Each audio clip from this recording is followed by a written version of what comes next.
Setelah berbulan-bulan berjuang melawan algoritma, konsisten melakukan content creation, akhirnya momentum itu datang. Engagement rate naik, sense nyampe 2 digit, dan antrian endorsement mulai numpuk di inbox. Namun, tepat di hari kerja yang tenang, sebuah surat cinta mendarat di depan pintu rumah.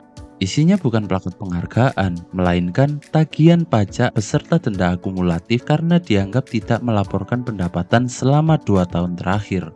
Cemas kau, Dek. Dan isu ini makin relevan karena aturan pajak penghasilan final UMKM 0,5% kembali menjadi sorotan. Lalu, apakah ini kabar baik atau kabar buruk bagi konten kreator atau pekerja lepas di luar sana? Video ini tidak akan membahas pasal-pasal hukum yang ngebosenin. Kita akan membedah secara rasional bagaimana cara mengelola pajak bagi kreator agar tetap hemat, legal, dan yang terpenting bikin tidur kita tetap nyenyak.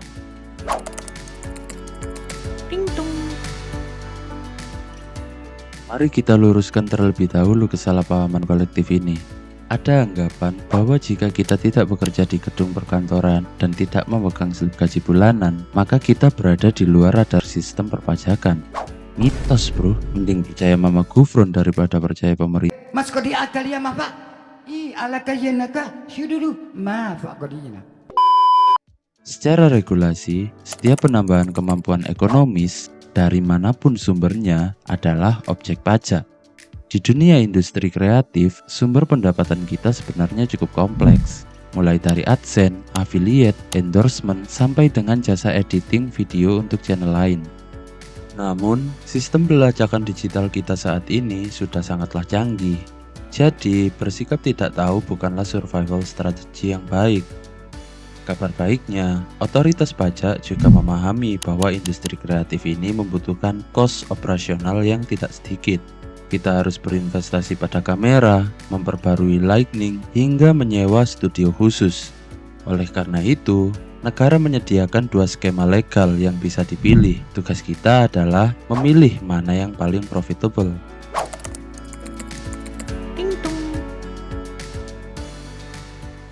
Opsi pertama adalah pajak final UMKM 0,5%. Skema ini mengacu pada Peraturan Pemerintah Nomor 20 Tahun 2026. Ini adalah skema paling ramah bagi para kreator yang baru saja melakukan scale up. Tarif pajaknya sangat minimalis, hanya 0,5% dari total omset kotor. Dan disinilah letak komedi terbaiknya. Pemerintah memberikan insentif berupa batas omset tidak kena pajak hingga 500 juta dalam setahun. Artinya, jika total akumulasi penghasilan dalam setahun masih di bawah setengah miliar, tarif pajak kita adalah 0% alias gratis. Baru setelah melewati angka tersebut, sisa kelebihannya yang akan dikenakan tarif 0,5%. Tapi perlu dicatat, ini bukan pajak untuk semua orang loh ya. Skema ini berlaku untuk wajib pajak dengan peredaran bruto tertentu. Dan dalam perubahan terbaru, kelompok yang mendapat sorotan utama adalah orang pribadi, PT perorangan, dan koperasi. Jadi, kalau kamu konten kreator individu, selebgram freelance, tiktokers, youtubers, atau afiliator yang bergerak atas nama pribadi, aturan ini bisa sangat relevan. Kita buat studi kasus. Katakanlah total pendapatan dari ekosistem digital kita mencapai 600 juta dalam 1 tahun buku.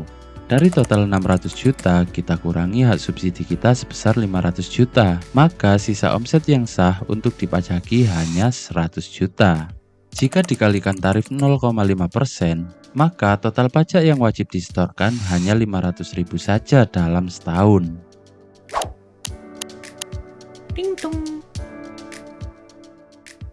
Opsi kedua adalah NPPN atau norma penghitungan penghasilan neto. Skema ini biasanya diambil jika omset tahunan sudah melampaui batas insentif atau jika kreator memilih jalur pekerja bebas. Pemerintah menetapkan asumsi bahwa bagi pekerja seni dan kreator, biaya operasionalnya dianggap sebesar 50%. Jadi yang dihitung sebagai PKP atau penghasilan kena pajak hanya 50%-nya. Mari kita simulasikan. Studi kasusnya seperti opsi pertama ya. Simulasi ini Ane sesuaikan dengan tarif progresif pajak penghasilan pasal 21 yang berlaku di Undang-Undang Harmonisasi Perpajakan. Penghasilan neto 600 juta kita kalikan 50%. PTKP untuk bujangan atau belum kawin dan tidak memiliki tanggungan adalah sebesar 54 juta. Maka PKP-nya sebesar 246 juta. Angka ini yang akan kita masukkan ke dalam tarif progresif pajak penghasilan pasal 21. Untuk lapisan 1 dengan penghasilan 0 sampai 60 juta dikenakan tarif 5%. Nah, PKP awal tadi kan sudah dikurangi 60 juta, sisanya akan kita masukkan ke dalam lapisan 2 dan dikenakan tarif 15%. Lalu, kita jumlahkan lapisan 1 dan lapisan 2-nya. Jadi, total pajak tahunannya sebesar Rp30.900.000. Gimana? Pajak mudah dan menyenangkan, bukan? Bukan? Melalui visualisasi data ini, kesimpulannya sangat konklusif. Selama omset tahunan belum menyentuh angka 4,8 miliar rupiah, skema UMKM adalah pilihan yang paling logis untuk menjaga cash flow tetap sehat. Ting tong. Sebelum kita mengakhiri sesi edukasi ini, ada 3 kesalahan amatir yang wajib dihindari agar tidak menjadi bumerang di masa depan. Pertama, mencampur rekening pribadi dan rekening bisnis. Ini adalah kesalahan klasik, mencampur adukan uang AdSense, uang jajan, hingga uang pembayaran arisan di dalam satu rekening yang sama. Saat proses audit terjadi, pihak otoritas akan mengasumsikan semua mutasi kredit yang masuk sebagai pendapatan profesional. Solusinya adalah segera pisahkan rekening bisnis Anda minggu ini. Yang kedua, menghindari pembuatan NPWP. Memiliki NPWP bukan berarti pendapatan kita akan langsung dipotong secara agresif. NPWP justru merupakan instrumen legal untuk mengklaim fasilitas diskon pajak dari pemerintah.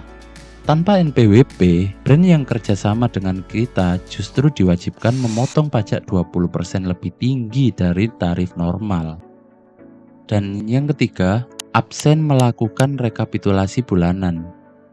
Jangan nunggu bulan Maret tiba baru kita panik mencari dokumen pengiriman atau bukti potong dari agensi. Mulailah mencatat rekapitulasi sederhana setiap bulannya.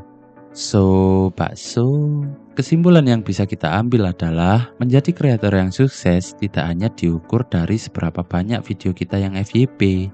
Kreator yang cerdas secara finansial tahu bagaimana cara melindungi aset mereka secara legal.